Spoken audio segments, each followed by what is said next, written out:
everybody, my name's Cody Dedon and I'm the host of this tutorial series. I competed in NCFCA for 5 years, and in 2014 I was blessed to win the first ever NCFCA short film contest. I've been gaining hands-on experience working in the film industry, working with people like the producers of God's Not Dead to actors like Chris Pratt and Denzel Washington, and now I own my own film production company called Flashbang Productions, and we offer a wide range of video production services. If you're interested in taking advantage of those, you can hit us up at the email address that's on the screen right now. And in the meantime, I hope that you enjoy this tutorial series and learn a little bit about filmmaking.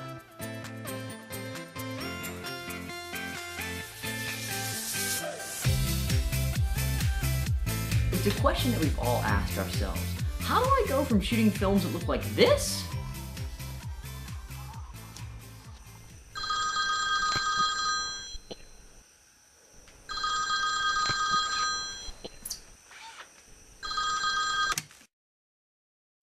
This is the pizza guy. Just kidding, I'm your worst nightmare. Hello?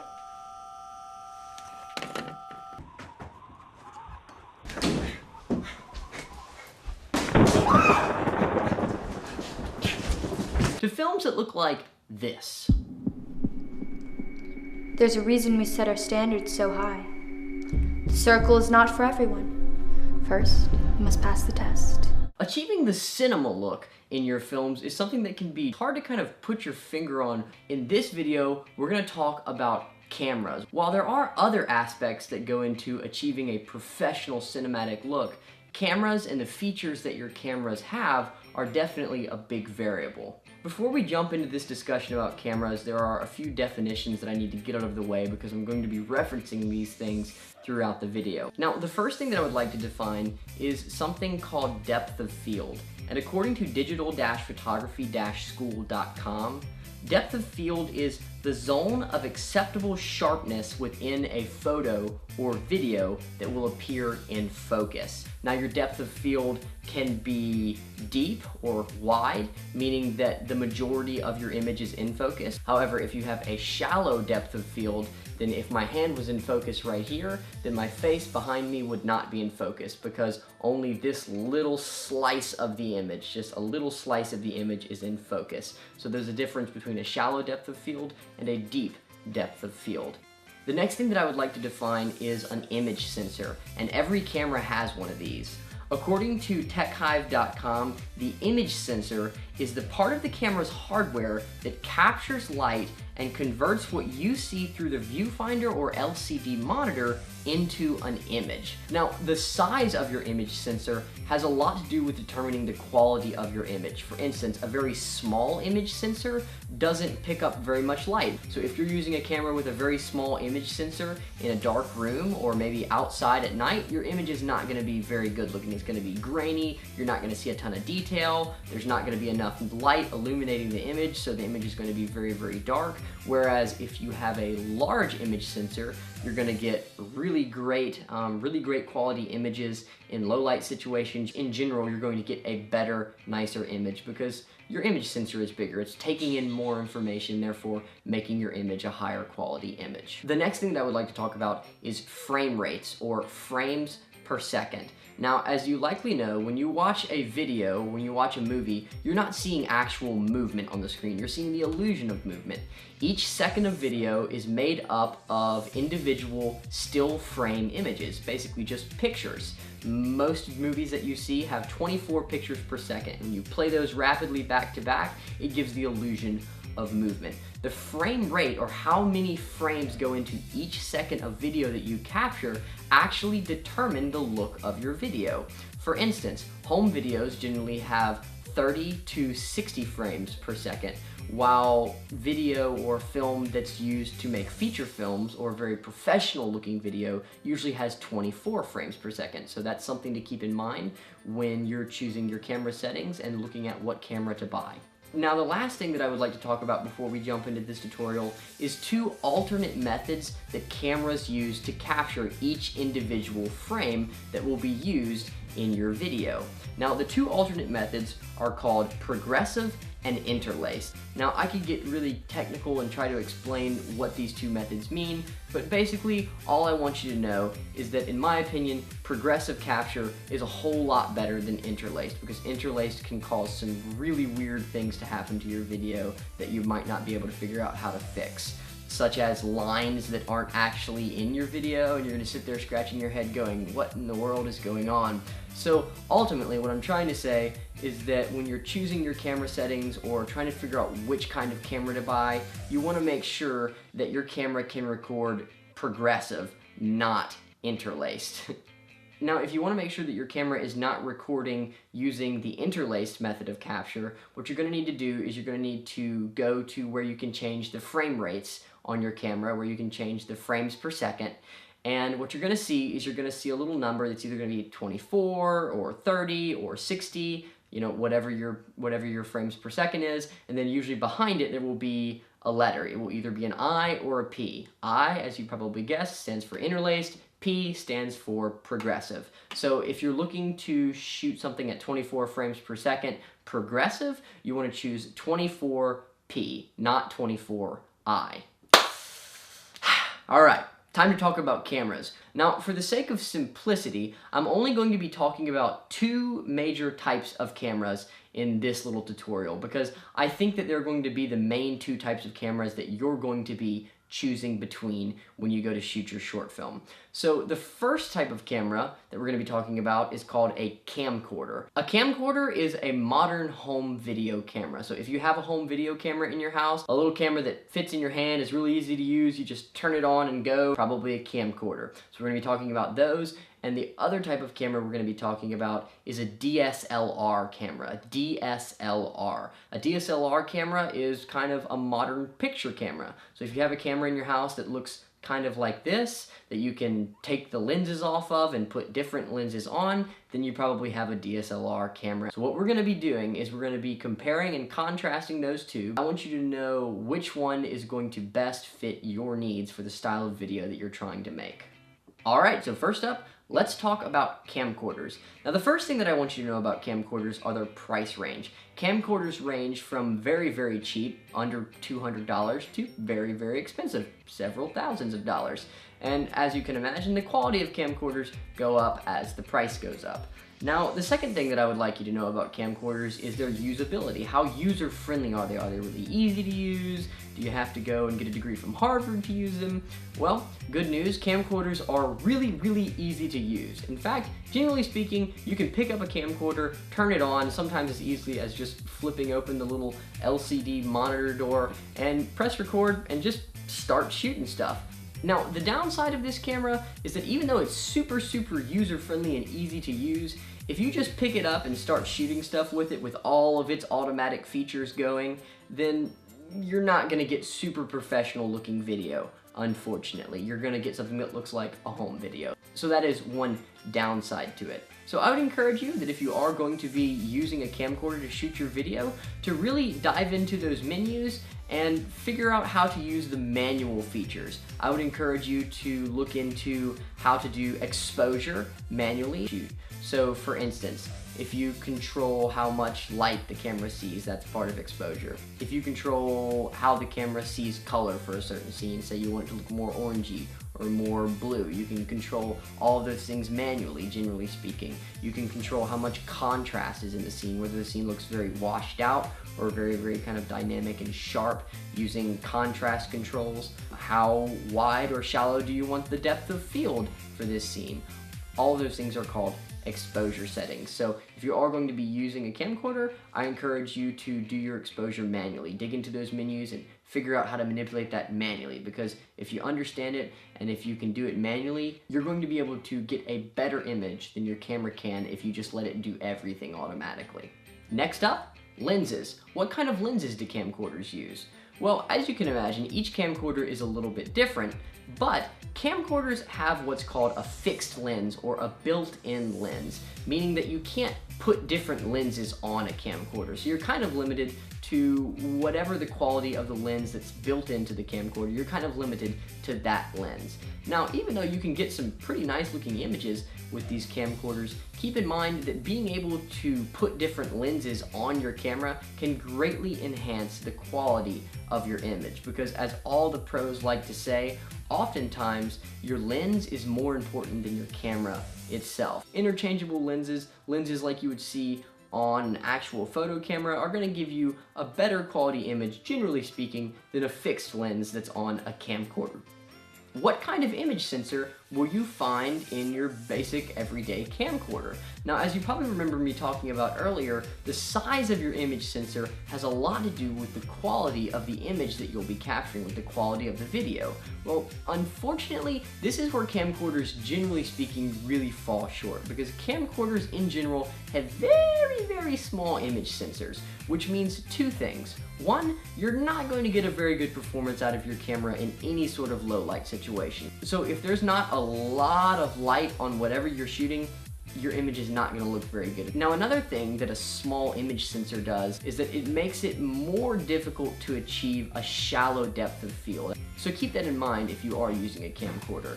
Now, most cameras, camcorders included, have several different frame rates. 60 frames per second and 30 frames per second is generally the default mode on any camcorder.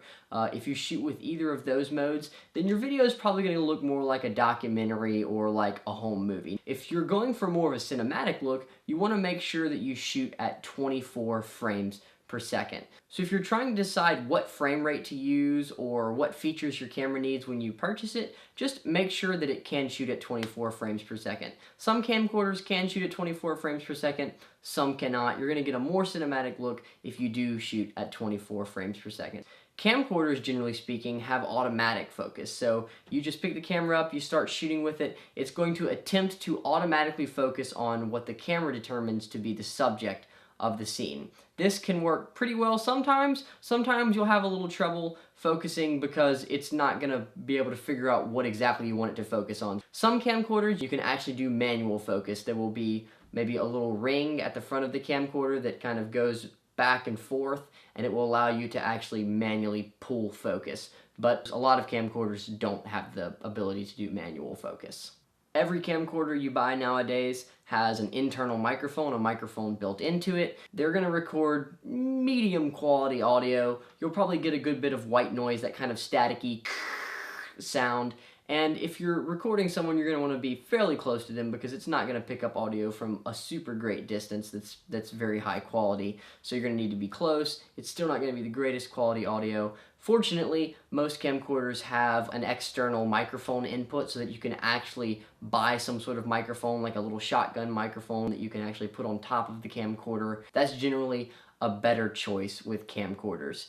Alright, so the bottom line with camcorders, well, they're super cheap and super easy to use. In my opinion, I don't really think camcorders are best suited for making high quality short films. One, because of their small sensor size, making it difficult to achieve a shallow depth of field and producing not the best quality video in low light. And also because some of them do not have the capability to shoot at 24 frames per second. If you are going to be using a camcorder to shoot your video, don't be discouraged. You can still make a fantastic video with a camcorder. Ultimately, and I really mean this, the quality of your story determines how well you're going to do. If you are going to use a camcorder, I would encourage you to look into using some of the manual features instead of letting the camera do everything automatically. Look into manually doing the exposure. Look into how to maybe manually do focus so that you can get clearer, crisper, more precise focus. And also, I would encourage you to see if your camera can shoot at 24 frames per second, as this is going to give you the most cinematic look frame rate wise. Play around with it, do a little research on how to get a cinematic look with your camera, and go to town. Camcorders are a little better suited for home videos and for documentary style films as opposed to cinematic style films. But again, you can still tell a great story with the camcorder because ultimately it's about your story.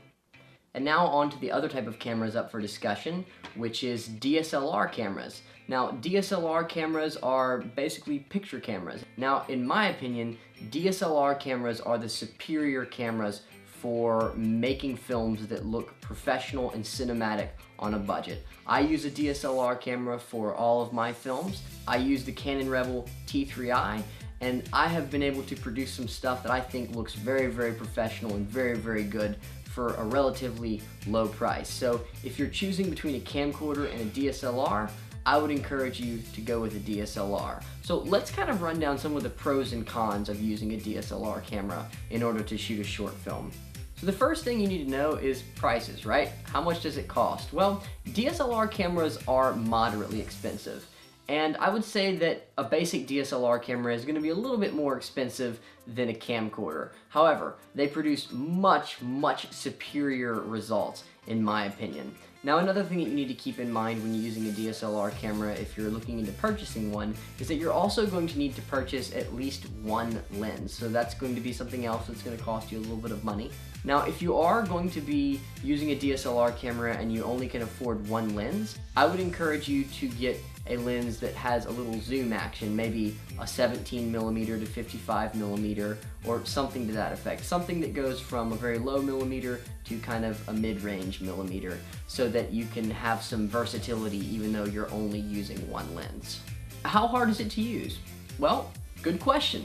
DSLR cameras are harder to use than camcorders, unfortunately, because in order to use a DSLR camera for filmmaking and produce a really nice image, you're going to need to learn how to use the manual settings in the camera. You're going to be pulling focus manually, so you're going to actually be turning a little ring to focus the camera. The camera is not going to do that automatically and do it well for you like a camcorder would do.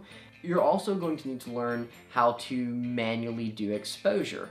So that means that you would physically be pressing buttons and going into the menus on the camera and changing things like how much light the lens lets into each shot, how much contrast there is in each shot, which contrast is basically how much difference there is between very bright sections of the footage and very dark sections of the footage, things like that. So although it is a little more complicated than a camcorder, it gives you a significantly more cinematic and beautiful image, in my opinion. Lenses.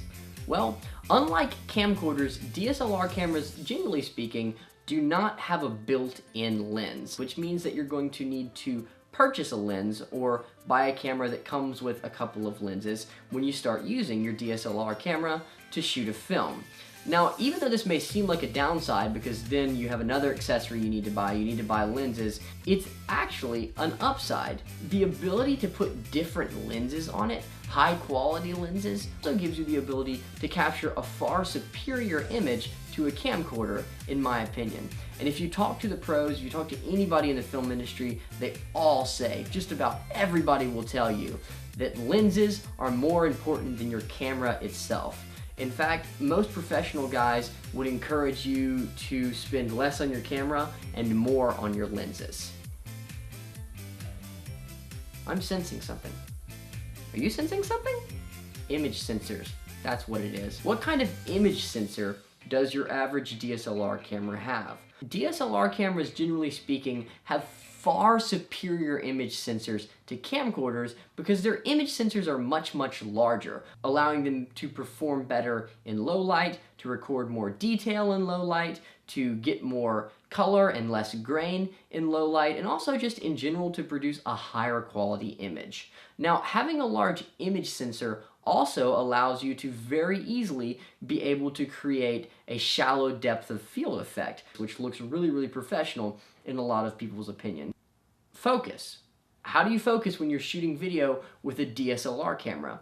Well, even though DSLR cameras are, generally speaking, capable of automatically focusing, depending on what kind of lens you're using, you don't really want to use automatic focus with a DSLR camera when you're shooting video because it does not do autofocus in a way that in any way looks good when you're shooting video. It's very, very jerky, which means that you're going to have to manually pull focus. And pulling focus just means basically turning the little ring on the lens of the camera in order to focus the camera. So it's a little bit harder, it takes some practice, but again, it's very, very professional looking and it looks really, really good once you get the hang of it, although it may limit you in some situations as to what kind of shots you can get. Now let's talk about how DSLR cameras capture audio. Well, just like camcorders, DSLR cameras have built-in internal microphones. However, their quality is not very good, and I would not encourage using the internal microphone to record the audio for your short film. However, most DSLR cameras, including the one that I'm using to shoot this video right now, are capable of having an external microphone plugged into them because they have an external microphone jack. So if you are going to use a DSLR camera to shoot your video with, I would encourage you to either use some sort of external microphone, which I talk about more in the video in this tutorial series about audio, or there are also other methods of capturing audio that don't require you to actually record the audio directly into your camera. But again, that's more stuff for the audio section. So, what's the bottom line about recording video with a DSLR camera? Well, while they are a little bit more expensive than a cheap camcorder, and while they are a little bit harder to use in the camcorder because you're really going to need to dig into the manual features in order to operate them correctly, I think that they produce a far superior image to a camcorder, a far more cinematic and film-like image than a camcorder, partially due to their large sensor, allowing you to produce a really nice-looking image even in low light, and making it very easy for you to produce a shallow depth of field. But I also think that part of the reason they can produce such high-quality images is because they have interchangeable lenses. You can put different lenses on them, which allows you to put some really nice glass, some really nice lenses on there, and get some really beautiful cinematic looks. So ultimately, at the end of the day, I think if you're trying to decide between using a camcorder and using a DSLR camera, and the question you're asking yourself is, how do I get a really cinematic look?